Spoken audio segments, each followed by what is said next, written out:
नमस्तुभ्यम महाराज। जैसा कि हम सभी जानते ही हैं कि 13 जून 2026 को है अधिक मास की शिवरात्रि और महाराज यह दिन बहुत ही विशेष है क्योंकि अधिक मास की शिवरात्रि 3 साल में केवल एक बार ही आती हैं। तो महाराज सबसे पहले तो आप सभी को हमारी तरफ से अधिक मास शिवरात्रि की हार्दिक शुभकामनाएं। भोलेनाथ की कृपा आप सभी पर हमेशा बनी रहे। तो देखिए महाराज, जिस तरह से सावन शिवरात्रि का विशेष महत्व होता है उसी तरह से अधिक मास शिवरात्रि का भी बहुत अधिक महत्व होता है क्योंकि ये शिवरात्रि 3 सालों में केवल एक बार ही आती हैं। इसीलिए महाराज हमारे द्वारा आने वाली 13 जून अधिक मास शिवरात्रि पर ऑनलाइन पूजन करवाया जाएगा, यानी कि पार्थिव शिवलिंग या मिट्टी से बने शिवलिंग का पूजन कराया जाएगा, जिसकी पूजन सामग्री आप सभी को इस वीडियो में बताई जाएगी। क्योंकि महाराज इस दिन मिट्टी के शिवलिंग बनाकर उसका पूजन अभिषेक और रुद्रा अभिषेक करने से विशेष पुण्य और भगवान शिव की कृपा प्राप्त होती है। देखिए महाराज, जिस तरह से सावन शिवरात्रि पर हमारे द्वारा ऑनलाइन रुद्रा अभिषेक किया जाता है उसी तरह से आप सभी को भी इस अधिक मास शिवरात्रि पर अपने घर पार्थिव शिवलिंग बनाकर उसका पूजन जरूर ही करना चाहिए। और महाराज जिस तरह से सावन शिवरात्रि पर पूजन किया जाता है उसी प्रकार से हमें इस अधिक मास शिवरात्रि पर भी पार्थिव शिवलिंग का निर्माण तो करना ही है, लेकिन अधिक मास शिवरात्रि के पूजन में हमें कौन कौन सी पूजन सामग्रियां लेनी है तो महाराज आज हम इसी बारे में जानेंगे। लेकिन उससे पहले यदि आपको ये जानकारी थोड़ी सी भी उचित लगे तो वीडियो को लाइक करें, चैनल को सब्सक्राइब करें और कमेंट बॉक्स में ओम नमः शिवाय या हर हर महादेव जरूर लिखें। देखिए महाराज, आप सभी ने कई बार कथा के दौरान सुना होगा कि अधिक मास शिवरात्रि पर हमें पार्थिव शिवलिंग का निर्माण जरूर करना चाहिए। इससे हमारी कई पुश्तें सालों साल खुशहाल रहती हैं।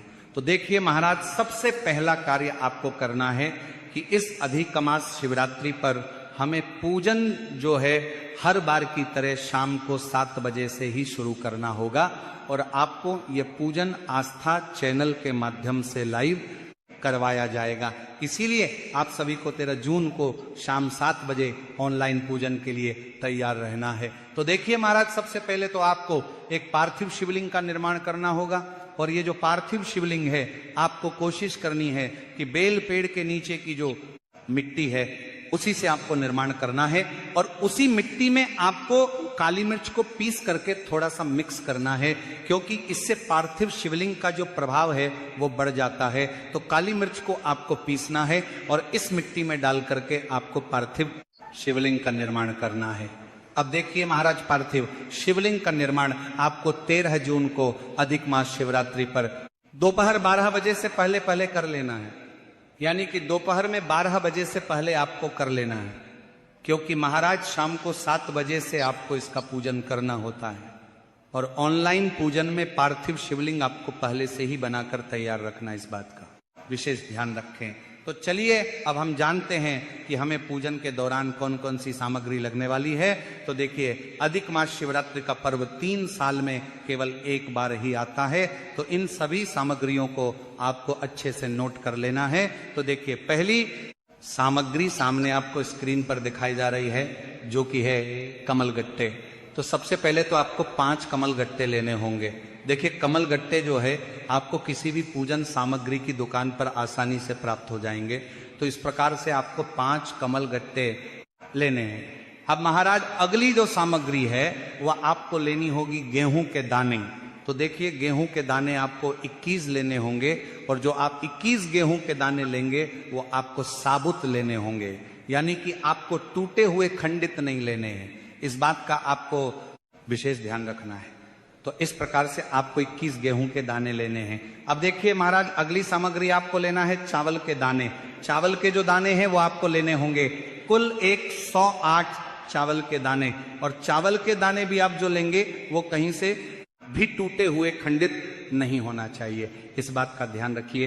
देखिए, इस बार की अधिक मास शिवरात्रि पर 11 चावल का विशेष महत्व है, इसीलिए आपको गिन के 11 चावल अलग से लेने हैं और 108 चावल अलग से लेने होंगे। अब महाराज, इसी के साथ में अगली जो सामग्री है वो आपको लेना है 21 काली मिर्च, और जो काली मिर्च आप लेंगे वो आपको साबुत ही लेनी है, कहीं से भी टूटी हुई या फिर खंडित नहीं लेनी है। इसी के साथ अगली जो सामग्री है वो आपको लेने हैं मात्र 1 चुटकी काले तिल के दाने। अब अगली जो सामग्री है वो आपको लेनी है 5 लौंग और 5 इलायची। और महाराज जो आप लौंग लेंगे वो आपको फूल वाली ही लेनी है, खंडित लौंग आपको नहीं लेनी है। इस बात का भी आपको विशेष ध्यान रखना है, क्योंकि खंडित चीज महादेव के पूजन में अर्पित नहीं की जाती है। अब देखिए महाराज, अगली जो सामग्री है वो आपको लेना होगा नारियल, जिसे हम श्रीफल के नाम से जानते हैं। तो आपको मात्र एक नारियल लेना है और नारियल आपको झूठ वाला ही लेना है, सामने आपको दिखाया जा रहा है, इसी प्रकार का आपको नारियल लेना है। अब महाराज अगली जो सामग्री है वह हमें लेना है पान का पत्ता। देखिए जो आपको पान का पत्ता है वह पूजन वाला ही लेना है। तो इस प्रकार से आपको 3 पान के पत्ते लेने हैं। देखिए आपको एक एक सामग्री अच्छे से समझाने का प्रयास किया जा रहा है और इन सभी सामग्रियों को आपको नोट करते जाना है। तो हमें 3 पान के पत्ते लेने हैं। अब देखिए महाराज, इसी के साथ में आपको एक आचमनी लेनी होगी। देखिए ये जो आचमनी है आपको पूजन सामग्री की दुकान पर आसानी से प्राप्त हो जाएंगी।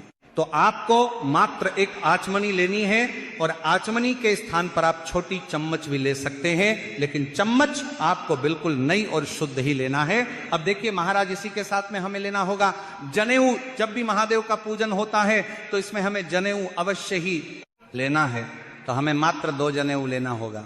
अब देखिए इसी के साथ में हमें लेनी होगी सुपारी। देखिए सुपारी हमें पूजन वाली लेनी है और ये जो सुपारी है ये हमें 2 सुपारी लेनी होगी। अब महाराज इसी के साथ में हमें एक दीपक लेना होगा। दीपक आप मिट्टी का भी ले सकते हैं, शुद्ध आटा मढ़कर उसका भी दीपक तैयार कर सकते हैं। इस दीपक के अंदर हमें शुद्ध घी का प्रयोग करना है। देखिए हमें जो घी लेना है वो गौ माता का शुद्ध घी लेना है। तो आपको इस दीपक में भैंस का घी प्रयोग नहीं करना है। देखिए यदि आपके पास घी उपलब्ध नहीं है तो आपको तेल का दीपक लगा लेना है, लेकिन आपको भैंस के घी इस दीपक में प्रयोग नहीं करना है। देखिए भैंस का घी यदि हम लेते हैं तो हमें बहुत ही बड़ा दोष लगता है। तो यदि आपको शुद्ध घी प्राप्त नहीं हो पाता है तो फिर आपको इस दीपक में तेल का प्रयोग कर लेना है, लेकिन आपको भैंस का घी नहीं लेना है। क्योंकि महाराज भैंस का घी यदि हम लेते हैं तो हमें बहुत ही बड़ा दोष लगता है। तो यदि आपको शुद्ध घी प्राप्त नहीं हो पाता है तो फिर आपको इस दीपक में तेल का प्रयोग कर लेना है। अब महाराज इसी के साथ में हमें धूप बत्ती लेनी होगी। धूप बत्ती अगर आपको नहीं मिल पाती है तो फिर आपको इसके स्थान पर अगरबत्ती का प्रयोग करना है। अब इसी के साथ में हमें कपूर के टुकड़े लेने हैं। कपूर का मात्र आपको एक टुकड़ा ही लेना है, क्योंकि इसका प्रयोग आपको आरती के लिए ही करना है। इसीलिए आपको 1 या फिर 2 टुकड़े ही कपूर के लेने हैं।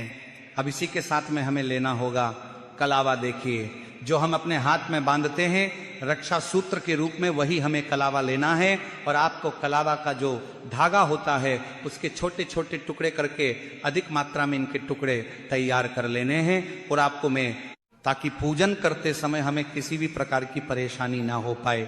अब देखिए महाराज इसी के साथ में हमें लेना होगा चंदन। तो चंदन आप लाल भी ले सकते हैं, पीला भी ले सकते हैं। देखिए पीला चंदन यदि आपके पास अष्टगंध के रूप में है तो उसे भी आप ले सकते हैं। अब इसी के साथ में हमें लेना होगा इत्र। और इत्र हमें जो पूजन सामग्री में उपयोग किया जाता है वही इत्र लेना है, यानी कि स्प्रे वाला इत्र हमें नहीं लेना है। अब इसके बाद हमें अगली सामग्री लेनी है जो महादेव को बहुत ही अधिक प्रिय है, वह है बेलपत्र। महाराज इससे प्रिय महादेव को और कुछ भी नहीं है, तो आपको मात्र 21 बेलपत्र लेनी होगी। फिर इसी के साथ में हमें अगली सामग्री लेनी है शमी पत्र। देखिए शमी पत्र जो है वो आपको 7 यानी कि 7 शमी पत्र लेनी है। अब इसी के साथ में हमें अधिक मास शिवरात्रि पर जो महादेव को सबसे अधिक प्रिय है तो वो सामग्री लेनी है। इसके बिना यह पूजन अधूरा है, यानी कि हमें धतूरा लेना है। देखिए हमारे जीवन में जितने भी कांटे हैं उन कांटों को दूर करने के लिए ही हमें महादेव को धतूरा अर्पित करना है। तो इसीलिए आपको 1 या फिर 2 धतूरे लेने हैं। अब देखिए इसी के साथ में हमें बहुत ही सुगंधित पुष्प यानी कि गुलाब के पुष्प की आवश्यकता होगी। देखिए जिन लोगों को गुलाब का पुष्प आसानी से प्राप्त हो जाता है तो उन्हें 5, 7, 11 या फिर 21 गुलाब के पुष्प लेने हैं। यदि आपको गुलाब के फूल प्राप्त नहीं हो पाते हैं तो फिर आपको 5, 7, 11 या 21 गुलाब की पंखुड़ियां ले लेनी हैं। अब इसी के साथ में हमें सफेद पुष्प भी लेना होगा। देखिए सफेद फूल आपको अधिक मात्रा में लेने होंगे और जो पुष्प आपको सामने दिखाए जा रहे हैं उन्हें आपको शिवलिंग पर भूलकर भी नहीं चढ़ाने हैं, क्योंकि इन्हें शिवलिंग पर चढ़ाने से 1000 गौ हत्याओं के बराबर दोष लगता है। और ये जो फूल है जिसे हम कहते हैं केतकी का फूल, जिसे बहुत से स्थानों पर चंपा चमेली के पुष्प के नाम से भी जाना जाता है, तो आपको गलती से भी यह पुष्प नहीं लेना है, तो आपको अन्य किसी भी प्रकार का सफेद पुष्प ले लेना है, लेकिन आपको केतकी का पुष्प नहीं लेना है। आप चाहे तो आंकड़े का पुष्प ले सकते हैं, चाहे तो सफेद मोगरा भी ले सकते हैं, किसी भी प्रकार के सफेद पुष्प लेना है, लेकिन केतकी का नहीं लेना है। अब देखिए महाराज, इसी के साथ में हमें दूध लेना होगा, शक्कर लेनी होगी, शहद लेना है, इसी के साथ में हमें घी लेना होगा और इसी के साथ में हमें थोड़ा सा दही भी लेना होगा। देखिए घी जो है आपको गौ माता का लेना है, अन्य घी आपको नहीं लेना है, क्योंकि इन्हीं पांचों से मिलकर पंचामृत तैयार किया जाएगा। अब देखिए अगली सामग्री हमें लेनी है काले तिल। काले तिल आपको मात्र 1 से 2 चम्मच लेने हैं, यानी कि 1 से 2 चुटकी आपको काले तिल लेने हैं। अब देखिए महाराज, इसी के साथ में हमें काली मिर्च लेनी होगी।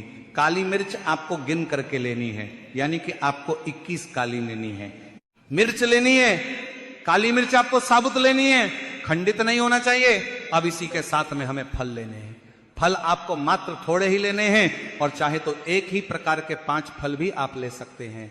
अब इसी के साथ में हमें थोड़ी सी मिठाई भी लेने है। मिठाई भी आप किसी भी प्रकार की ले सकते हैं, और आप चाहे तो घर पर ही कुछ मीठा बनाकर भी उसका भोग लगा सकते हैं। तो देखिए महाराज, आपको सभी सामग्रियों को अच्छे से नोट कर लेना है। जो लोग नहीं कर पाए हैं तो उन्हें नोट कर लेना है, क्योंकि महाराज अधिक मास शिवरात्रि महादेव की सबसे प्रिय और सबसे बड़ी तिथि है, और इस दिन सभी भक्तों को पार्थिव शिवलिंग का निर्माण करके ये सभी सामग्रियां अवश्य ही अर्पित करनी चाहिए। तो महाराज, इस प्रकार से आपको ये सभी सामग्रियां अधिक मास शिवरात्रि से इतने दिन पहले इसीलिए बताई गई हैं ताकि आप इन्हें एकत्र कर सकें और इस अधिक मास शिवरात्रि पर पार्थिव शिवलिंग का पूजन अच्छे से कर सकें। तो यदि आपको ये जानकारी उचित लगी हो तो वीडियो को लाइक करें, चैनल को सब्सक्राइब करें और कमेंट में ओम नमः शिवाय या हर हर महादेव जरूर लिखें। धन्यवाद।